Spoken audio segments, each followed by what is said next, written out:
નમસ્કાર મિત્રો, આજના ફરી એક નવા વિડીયોની અંદર પણ તમારું સ્વાગત છે.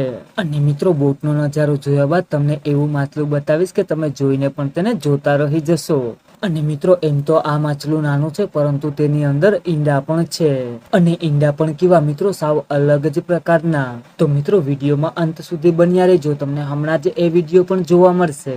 અને મિત્રો, એમ તો એ માછલું ઈલની પ્રજાતિનું છે, એટલે કે જે વામફિશ આવે છે એના જેવું છે. અને એમ સાપ જેવું પણ દેખાય છે. અને જુઓ મિત્રો, એ માછલાની આપણે હમણાં વાત કરતા હતા, એ માછલું આ છે. અને મિત્રો, આ માછલું છે તે સાવ ઈંડાથી પણ ભરેલું છે. અને મિત્રો, આને છે તે નળીના નામથી પણ ઓળખવામાં આવે છે. અને મિત્રો, આવા દુર્લભ જીવો જોવા માટે જલ્દીથી પહેલા તો અમારું ચેનલને પણ સબસ્ક્રાઇબ કરી લેજો અને બેલ આઇકોન બટન પણ દબાવી દેજો, જેથી કરી અને મિત્રો, રોજના તમને પણ આવા જ નવા વિડીયો જોવા મળી શકે. અને મિત્રો, આ માછલું છે તે વામ પ્રજાતિની લિસ્ટમાં પણ નામ આવે છે. અને મિત્રો, આની અંદર છે તે અલગ પ્રકારના જ ઈંડા છે અને તેનો કલર હળદર કલરનો પણ આવે છે દેખાવમાં. અને મિત્રો, વિડીયોને લાઈક બટન દબાવી અને વધારે લોકો સુધી પણ શેર કરજો. અને જુઓ મિત્રો, હવે તમે પણ આ વિડીયોને